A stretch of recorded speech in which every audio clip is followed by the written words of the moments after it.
Hi everyone, and welcome back to the third video for the Old Testament survey course.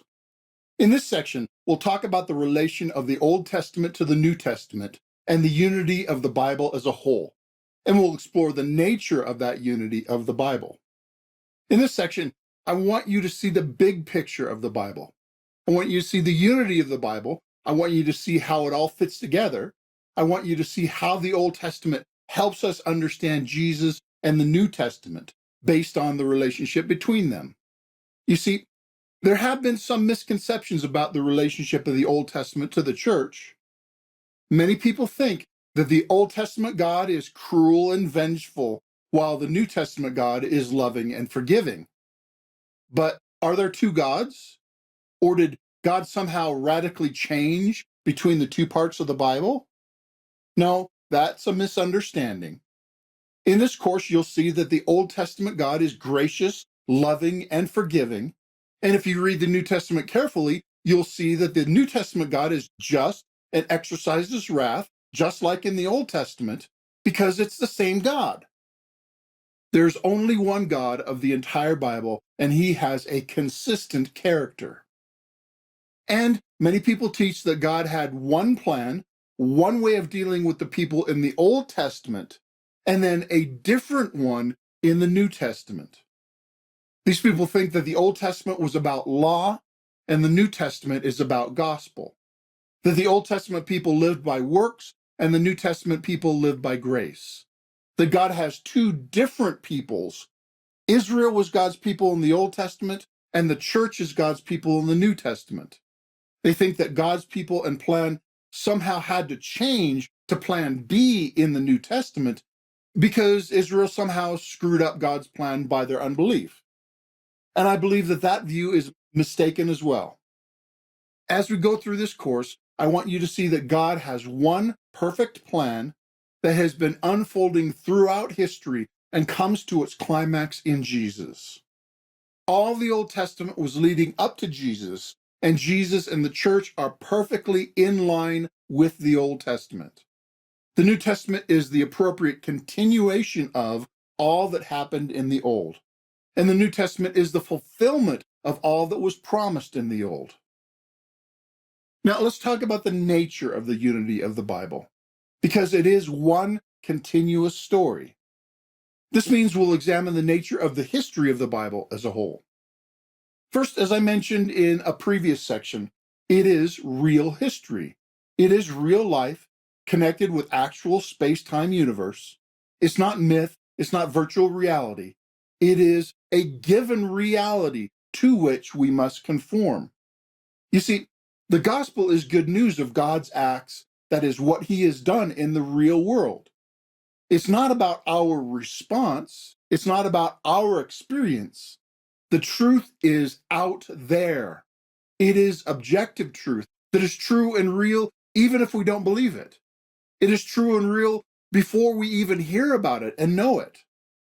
There is only one foundation for the real subjective change in here, that I'm being changed to conform to the real world of what God has done in real life history. Second, the Bible is salvation history. It is the history of God rescuing and creating a people for himself. Because God is the center of the universe, and his work is the reason the universe exists. And God's great work is to glorify himself by rescuing us from our sin and rebellion against him. Therefore, Jesus, his cross and resurrection are the centerpiece of all history.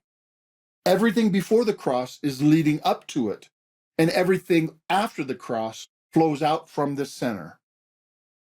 Third, the Bible is prophetic history. That means that the history has meaning, and only God is qualified to explain why things happen the way they do. All history has meaning and purpose, but none of us is smart enough to figure it out on our own. Only God is authorized and able to give the meaning of the universe. And he has explained history, at least as far as we need to know. He has told us about his reasons. He's told us what he is doing in history. He has told us the meaning of the world and all that happens in it. He has told us the meaning of our life. Therefore, we should learn and believe what he has said about how and why our world is the way that it is. And fourth, because it is salvation history, working out God's purposes, all the Old Testament is preparation for Jesus. In the first video, we talked about how, in one sense, the Old Testament is all about him. The Old Testament is all preparation, leading toward the full revelation of Jesus. In other words, Jesus is the reason for everything, and Jesus is the goal to which all things are working. And Jesus is the ultimate explanation of everything that we'll study in this Old Testament survey course. But that brings about a major question for our interpretation and reading and understanding of the Old Testament. If indeed it is all about Jesus, how can we read it on its own history, which happened long before Jesus? Remember, on the one hand, we talked about understanding the Old Testament in its own history, on its own. We need to see it as they saw it in their own time, which means to see it on its own without Jesus, long before Jesus came on the scene. However, on the other hand, Jesus said it's all about him. So how can we reconcile these two things? How then should we solve this problem?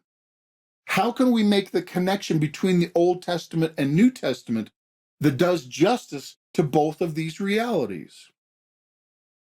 Well, the first principle, I think, is to make the most natural connection. And sometimes that connection is not direct. Let me explain what I mean by an illustration. When you travel between two places, sometimes you can't go in a straight line from one to the other because of obstacles such as buildings or rivers or mountains.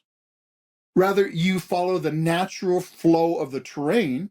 You go around obstacles and follow the existing paths and go across the bridges instead of trying to swim. In other words, you go where the roads are. And you get there by going to one point, then to the next point, and you eventually end up at your ultimate destination. In the same way, I'm suggesting when we connect the Old Testament to Jesus, we should follow the natural progression of the Old Testament itself. Let me illustrate this with just one example. When we learn about the Old Testament tabernacle, we don't think that we have to relate every item of the tabernacle directly to Jesus. You see, not everything made of wood directly symbolizes the cross, and not everything colored red necessarily symbolizes Christ's blood. Instead, first, we should ask, how does this particular item function in the tabernacle and the tabernacle as a whole? And then we can ask, how does the tabernacle function in the life of Israel and in their relation to God? And then we can relate that to how Jesus now fulfills the function that the tabernacle once did, that is, to connect people to God's presence. In that natural way, you see how each item ultimately connects to and prepares for Christ. And we recognize this connection in the natural way that God has already connected them in history. And therefore, we're freed from trying to figure out and explain how each part of the tabernacle directly prefigures Christ and forced to come up with some tortured interpretation to explain it. Then the second principle is to read the Old Testament in light of the historical progression of God's revelation. That is, we follow how it actually happened in history. First, the events of the Old Testament happened. God was dealing with his people and revealing himself in his actions in history and in the writings of the Old Testament long before Jesus was born. God's revelation made sense and spoke God's message to them on its own terms without them knowing about Jesus yet. And then, later Jesus came on the scene, and he often explained himself by using the Old Testament. He said things like, I am doing what the prophets spoke about. And the apostles explained Jesus by saying things like, he is like the Passover lamb, and he is the promised son of David, and he is our great high priest. So Jesus and the New Testament were explained by being fulfillment of the Old Testament. And then finally, they could look back and say things like, the old was a shadow of what was to come. And they could realize how all that had gone before had been preparation for Christ.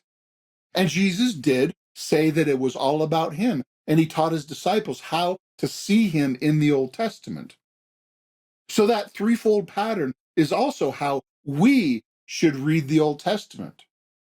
First, we can see the Old Testament without Jesus. In one sense, set aside Jesus and try to understand what the first people would have understood before they knew about Christ. Then see Jesus in light of the Old Testament, see how Jesus and the New Testament fulfilled and completed what was first revealed to them in the Old Testament. And then we can go back and see the Old Testament in light of Jesus. We can go back to the Old Testament and see God's providential preparation and working all things toward what would eventually happen in Jesus. So the Old Testament speaks to its own time, and it also points forward to Jesus. So when we read the Old Testament, we must keep all of these three levels together in our minds in order to understand it most fully and most accurately. Now, let's review. All the Bible is one story. It has its unity in Jesus, who is the climactic revelation of the nature and character of God. We need to see the Old Testament on its own without Jesus, and then Jesus in light of the Old Testament, and then the Old Testament in light of Jesus. This then is how all the Bible fits together and how we can best understand it. Now, in the next section, we'll look at some concepts that help us to understand the main ideas of the Old Testament as a whole and see what God is accomplishing in the entire story. And I'll see you there. Thanks for watching.